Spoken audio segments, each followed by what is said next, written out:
what? No, all right. I know that sounds bad. All right, so Lego Party. Full disclosure, I don't actually think this game will win Game of the Year, but I do think it should be a lock for Family Game of the Year, and most definitely a nominee for Family Game of the Year. One of my favorite parts about Lego Party so far has to be the great unique maps, starting us off with the Pirate map. It offers treasure spot free golden bricks, volcano eruptions that give you free golden bricks that steals from someone else, pirate ships that if you land in a certain spot you get a free golden brick, a Kraken taxi that it's in the middle of the map and it launches you to another side of the map. This is easily the easiest map to get golden bricks, but it's also the easiest map to get around, and it's just a great starting map to get to learn how to play the game. Although the first map that I had to play when I first saw this game was the Ninjago map. After playing this map, it really makes me want to go buy a Ninjago Lego set and watch the show again. It brings back a lot of nostalgia for me to my childhood. The big core features of this map is you got to make it out of the middle area or a dragon steals your money. There's also like boss fights during it where you got to successfully time spin the wheel boss fight to have the ninjas help you get a brick. If you miss that wheel, well, you know, you're gonna lose some money. And it's just Ninjago. It's got aura. Like I said, this is easily my favorite of the maps so far, unless they add more. It makes me really excited for what they could potentially do for other themed maps. So I'm definitely looking forward to if they do some stuff like that. The third map they have is a space map. The space map is more interesting because there's less time to guarantee bricks in the match. A big alien will pop up that controls a player if you're stuck in a certain area of the map when it attacks at the end of a turn. A cat shuttle shows up as well at the start, and it's adorable. It's cats running a cat-looking space shuttle. Anyways, there's free bricks in there, so this is also a fun map. And near the end of the game, when the big alien comes out, it almost turns into a group boss fight, and it benefits you to contribute in this by doing damage because you will get golden bricks if you deal damage to the boss. So that is very cool. It is very team oriented, but also you got to look out for yourself if you want to win. I think this is the map though where you're least likely to get stolen from, as the thief and Mr. Gold are captured for most of the game, so that's definitely really interesting to look at it. The space map is cool, but honestly I kind of think it's my least favorite of the maps right now. The fourth map though is the theme park map. The coolest part about this map is the rotating Mr. Gold in the middle of the map. I think this strongly rewards winning minigames, allowing you to have money to stay in the middle and just get bricks, but it does also benefit you if you're not good at minigames, because you could venture out from the middle for a chance at free bricks, but they do take longer to get. But once again, they're free bricks, so if you're struggling at the minigames, you can venture out to one of the areas and go get yourself some free brick. I definitely think that the theme park map is just very balanced overall, in my opinion.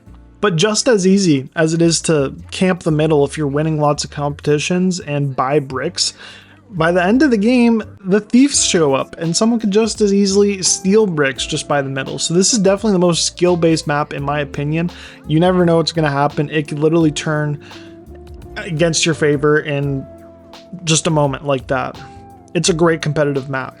As for the mini games in Lego Party, I think all the mini games are fun and unique. I haven't really run into a lot that are similar, and I feel like that was kind of an issue with Mario Party, just having so much mini games. There's only 60 mini games in here, but they're all different and unique from each other, and I'm excited for if they do updates to add any more mini games and see what else they add to the game. I love how it's a democratic vote system for the mini games, so all the players get to choose between 3 mini games, or they could all vote on a random one. But the best part is the result of each minigame determines the turn order each round and really benefits a comp beast once again. Because if you're a comp beast and you're playing on a map like the theme park map, if you win every minigame, you're going first. So you're just able to go round and round and round. But let's say you're close to a brick and it comes down to you and someone else being like a space away from the brick. That minigame really matters, and I really think that that's a benefit it has over Mario Party, because the turn order is determined right at the start and you're kind of just stuck in that order. But I really think that this is just a easy way of life fix for Lego Party that I really think Mario Party should have got on a lot sooner. but I could yap about that for a little bit. Let's get into another thing I like, which is brick battles. Brick battles are intense. It's you and another person duking it out with the other two players in the game, and if you win, both people on the winning team get a brick.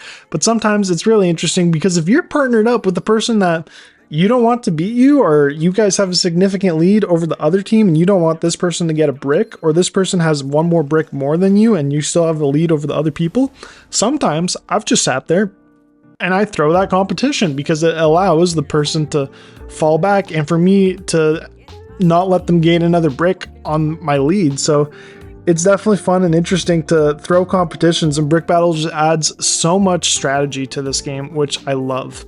Another fun little thing is they have a little podium after each mini game, and you could celebrate your win by dancing or T-posing and spinning around like you're doing spin jitsu, or you could throw a fit, which I just think is absolutely hilarious. But let's get into the comparisons to Mario Party. A huge factor I like, I know you could turn it off in Mario Party, but there's no bonus stars in Lego Party. Let's say you have a 2-brick lead heading into the final end, you're safe. You won. Whereas Mario Party, you could play a damn near perfect game and just lose to someone who didn't do anything the whole game because of them getting bonus stars. But hey, it's a lot less randomness to Lego Party and more skill to earn bricks, which I definitely like, because Mario Party, you land in a random space, it's like, oh, what's this? And you get yourself a star just randomly like that. And I don't know, I think it's a lot more skill to earn bricks in Lego Party, and I definitely like that. And even when there is randomness to Lego Party, there's no dumb moments like this. No. No. I just lost 6 stars. Are you serious?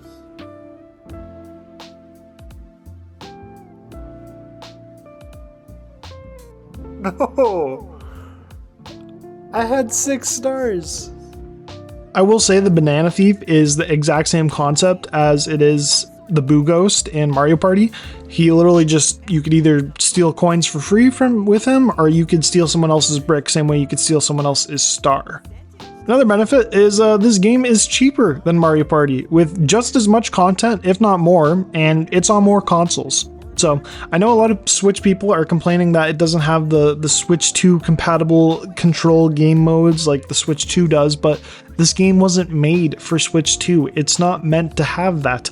This game is still getting a Switch 2 port. It might get that type of stuff, but we'll have to see. But the beauty is you can play this game on multiple consoles, which I absolutely love. Now, with all that Mario Party talk, Mario Party will always be the OG. Don't take any of this as me hating Mario Party at all. It's just the best game to compare Lego Party to, frankly, and truth be told, Lego Party wouldn't exist without Mario Party's success and without its blueprint. So this is in no way a hate video to Mario Party. Please don't take it that way. Some other things I've really grown to like about this is there's just so much playable characters from past CMF series from Lego, which are the little packs that you can buy and just get a random character in there. And on top of that, you can custom characters. This is something that Lego Star Wars The Skywalker Saga was completely missing. And now you can make your own custom characters from all these pieces and parts. Literally any character you unlock their pieces to use as making your own character, which I just think is really, really awesome. So I love the custom characters. But as I was mentioning earlier, the CMF series, Mr. Gold is in this game, and I just think that is the greatest addition, and he gives you the golden bricks. If you don't know what Mr. Gold is, he was the rarest minifigure in the world back in the day, and it really just brought me so much nostalgia to see this dude in a video game playing such a vital part of it. I love how there's in-game unlockable trophies for each map, and the minigame rush mode is just awesome. There's unlockable trophies for that as well. So you could literally 100% this game in the game as well, which is something I loved about the Mario Party games, because when I was playing on Nintendo Switch, it really didn't feel like there's much 100% completion in the games aside from what they had to offer in the game. Like there's no trophy system or achievement system like Xbox and PlayStation. But it really makes me consider, should I get this game on my Switch as well and just get all the trophies on there, because I love playing this game. I think a big thing that brings a lot of the life to Lego Party though is the witty host of TED Talker and Paige Turner. These dudes are hilarious. First off, the name Ted Talker and Paige Turner is just so comedic in itself. Like, I just love them. It's funny because you could be playing bad in a minigame, they will just be straight trash talking you. Or you start doing really good, they'll just start glazing you. It's really fun to just have host commentating on everything. A lot of the times you don't really hear them say the same things even. So it's really, really unique, and they must have recorded a lot of lines for this. Now, I've played this with a couple friends and family of mine, and I asked them to give me their reviews of the game and their pros and their cons. One of them said, I'd give it a 9, just because some of the minigames are a little bit challenging. Pros, a wide variety of games, you get to vote on minigames, you can customize a character, and commentary is interactive and witty.